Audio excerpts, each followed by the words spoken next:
Katherine is both a lawyer and a writer. She's a senior fellow at the Center for the American Experiment in Minneapolis, of which she was the founding director, and has also served as chairman. She is a Sunday opinion columnist for the Star Tribune in Minneapolis.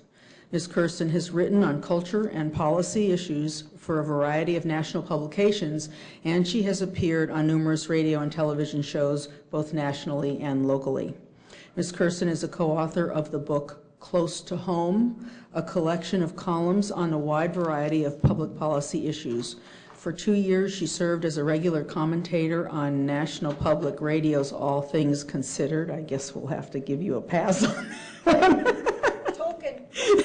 And she resides in the environs of Minnie No Place. Please welcome Katherine.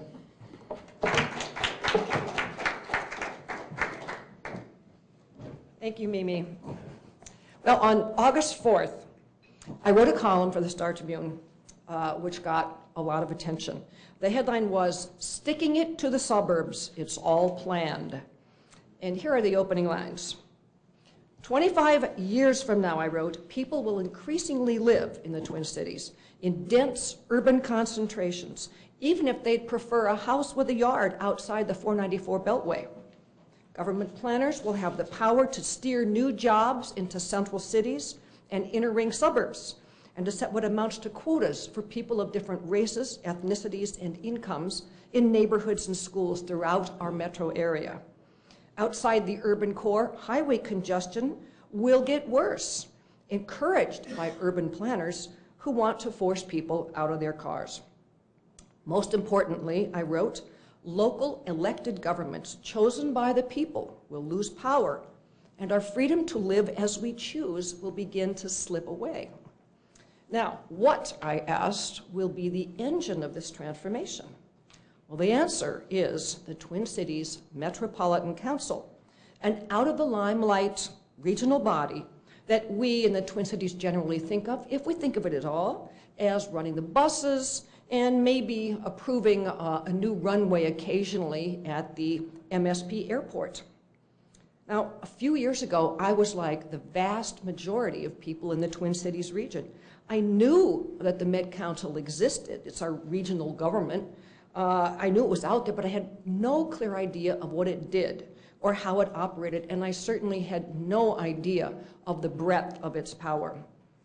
And then, in August 2012, I stumbled across Stanley Kurtz's book, Spreading the Wealth, and a light went on in my mind, a strobe light, because I knew some of the cast of characters from Minnesota that he referred to in his book, and I knew from personal experience about their ideological commitments, the extent of their ambitions, and their modus operandi.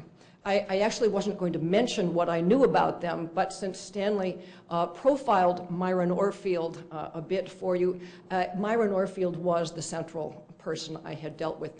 Starting in 1995, I became aware of a massive plan which was just on the brink of implementation to create one giant school district in our 7-county metro area. Myron Orfield was a legislator.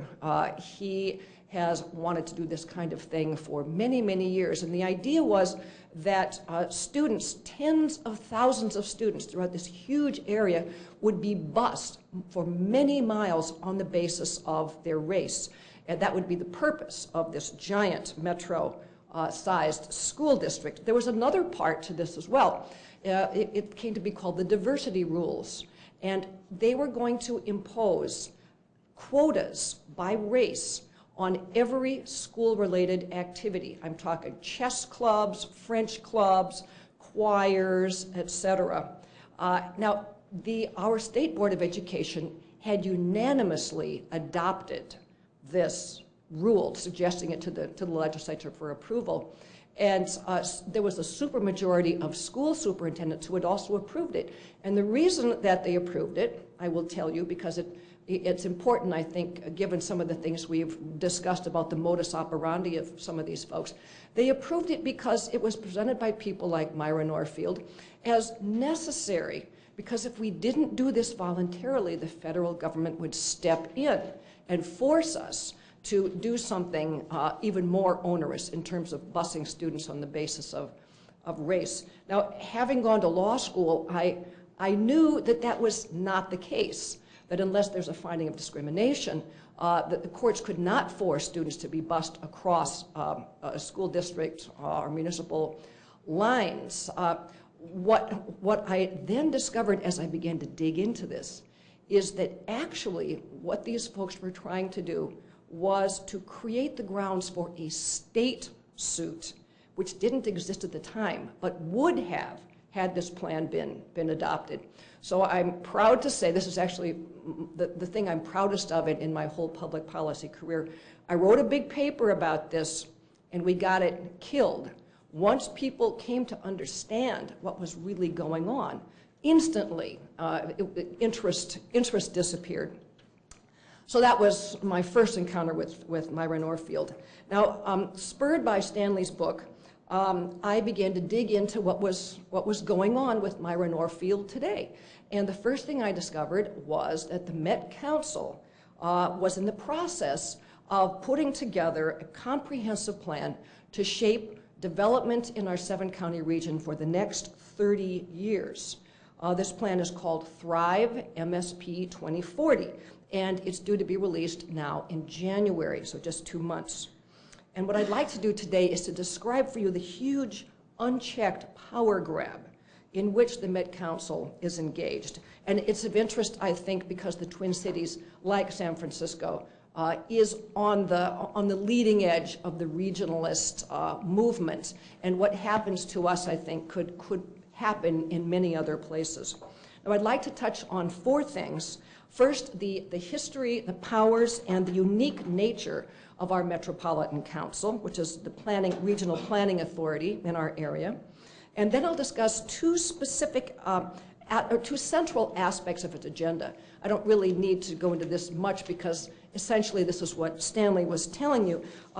2 important parts of the agenda are to disperse urban poverty throughout the region and to make suburban living so expensive and inconvenient that people tend to move back into the city or pushed back into the city. Then I'll give examples of 2 specific changes that Thrive MSP 2040, our 30-year plan, is likely to bring to our region. And I'll close by examining very briefly the oft-heard claim that the grand shift of power from local to regional government planning is necessary to make our region economically competitive with other regions. Actually, I need to say almost nothing because I think Wendell Cox did a phenomenal job with that. So today, the Met Council is one of America's most potent regional governments. It did not start out that way. It was actually founded in the mid-60s by a Republican-leaning legislature in order to oversee wastewater treatment in our 7-county area, and essentially to make sure that roads and sewers met up. And over the years, authority, of course, grew, as it generally does in mission creep, with organizations of this kind. Today, the Met Council has authority over parks and trails, aviation, transit, water management, low-income housing, etc. Now, since its origins 50 years ago, the Met Council, whose current budget is almost $800 million, much of that goes to running buses and wastewater, it has slowly morphed from, I think, very sensible infrastructure planning to the full-bore social engineering that's on the horizon today. And its power rests on 2 foundations, really. First, it has the power to plan. The Met Council produces comprehensive plans for the development of our 7-county area every 10 years and every 30 years. And it also reviews and approves the comprehensive plans of counties and the 187 municipalities in the 7-county area. And if the Met Council does not approve your city's plan, you cannot zone. The second kind of power the Met Council has is what's arguably the ultimate power, and that's the power of the checkbook. It distributes hundreds of millions of dollars in federal, state, and regional funds among the region's 187 municipalities. This is for projects like regional highways, bridge maintenance, expansion, sewer extensions, transit, low-income housing, etc. What this combination of powers means is that the Met Council both writes the rules for development and holds the purse strings. And that puts it in a position to pick winners and losers and decide which communities in our area will thrive and which will decline. If your local officials will not conform to its dictates, it can slow or sometimes even stop development in your community, leaving it effectively frozen in time. And here, I think, is truly the most troubling thing about our Met Council. Its members are all unelected. They are all 17 appointed by the governor, with no staggered terms. So the entire group changes when a new governor is elected. They are completely unaccountable to the people of the regions. There are these 16 regions, and they supposedly represent the people in their region, but of course they don't. They're not accountable to the people whose daily lives they affect, and they serve wholly at the governor's pleasure.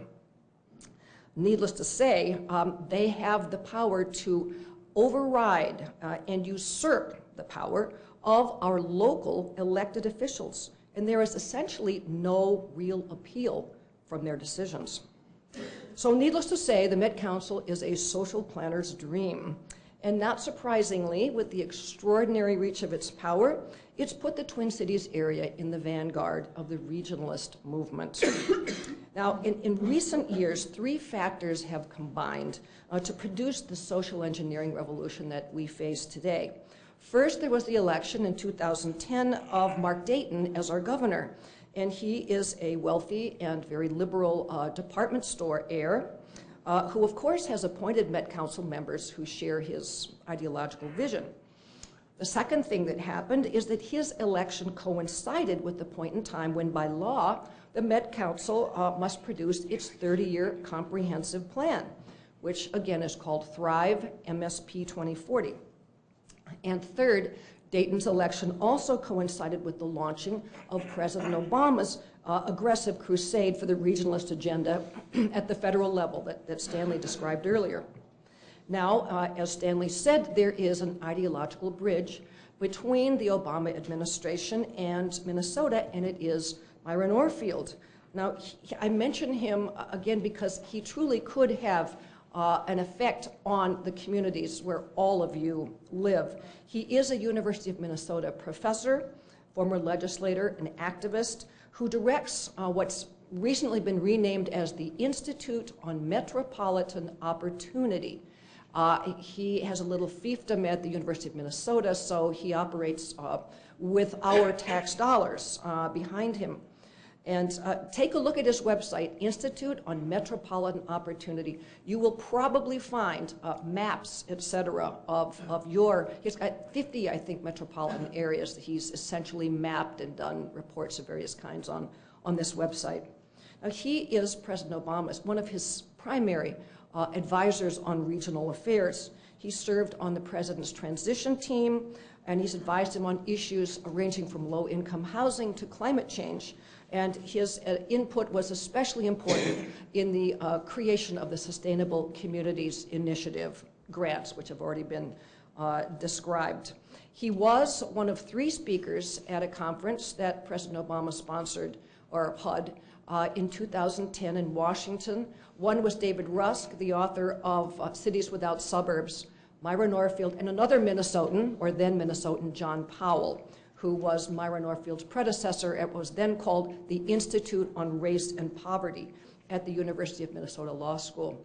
Myron Orfield today is organizing the elected officials from the inner ring suburbs and the core cities of Minneapolis and St. Paul, and there's a video online where you can see how this is done, organizing them so that they will be prepared to push this agenda at the legislature in the next legislative session. And needless to say, the officials from the outer ring suburbs are totally clueless, wholly unorganized. Well, Myron Orfield, of course, is a primary strategist for MSP 2040. And his Institute on Metropolitan Opportunity promotes these kinds of plans, as I said, in 50 metropolitan areas around the country. And they work, I think, with a group, at least in Minnesota, that's very powerful, and Stanley's written about this. These are the religious activists. Their group in Minnesota is called the S3a group, but that's just the state branch of the Gamaliel Foundation, on whose board Myron Orfield served for many years. So I suspect that there's a connection between these left-wing religious advocates in all these 50 metropolitan areas where Orfield has done this work. Certainly there is in the Twin Cities. Now, behind Orfield and the Met Council and other central planners stand an army of foundations, environmental groups, transit advocates, and, as I said, religious activists. And their ranks do include the mayors of a number of affluent suburbs, both inner and outer ring folks, who share the Met Council's vision. And I've heard that described as the belief that they are essentially the smartest people in the room, that they are uniquely equipped to create an ideal society and to impose it on the rest of us, of course, for our own good. Now, for years, pressure's been growing on the Met Council to move more aggressively to shape the way that the people of our region live and how they get where they're going, et cetera. But between 2002 and 2010, we had a governor, Tim Pawlenty, who managed to keep this ideology's excesses, worst excesses, in check. But we can expect this new 30-year plan, I think, to put the planning process on steroids. It won't be released for another couple months, but we do have a good sense of what it's likely to bring. That's because there are 3 documents that the Met Council has released, which give a sense that we may be seeing another Plan Bay area.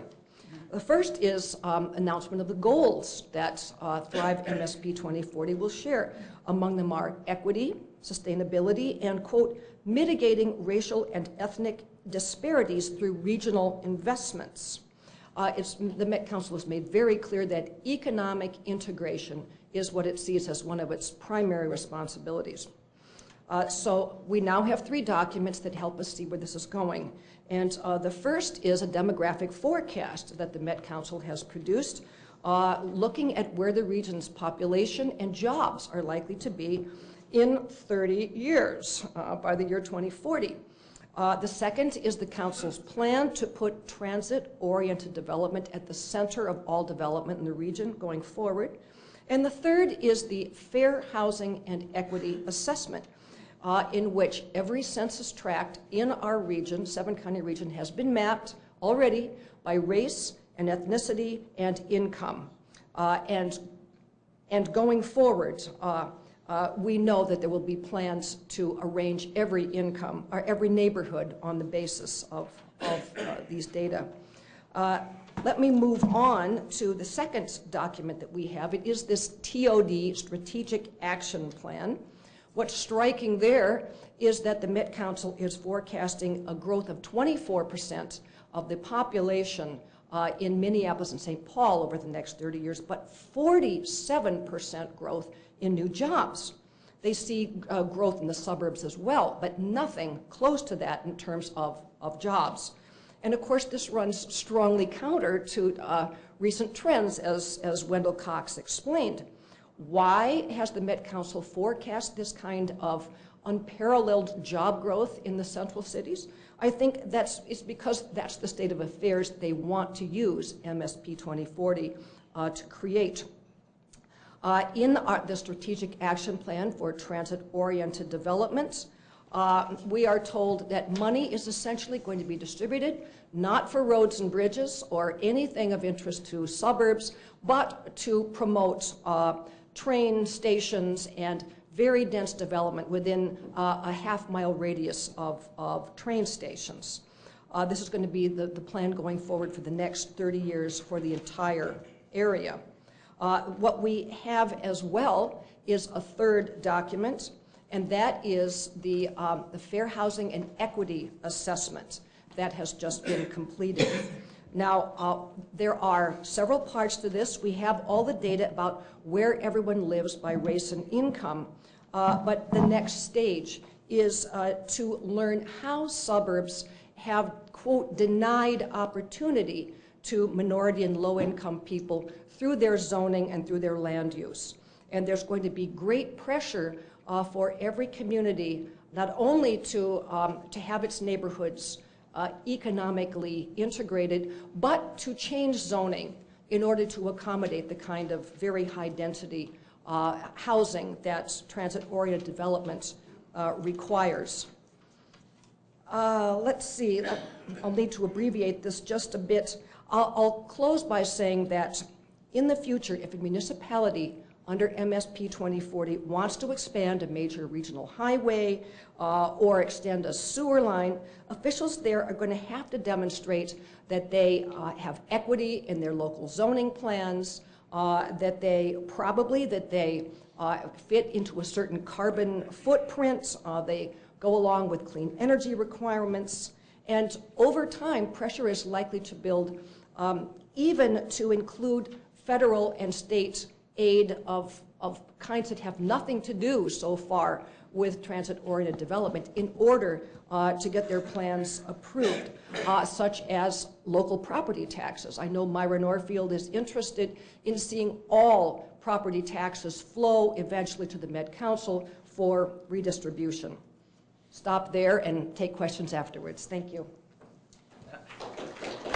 Thank you.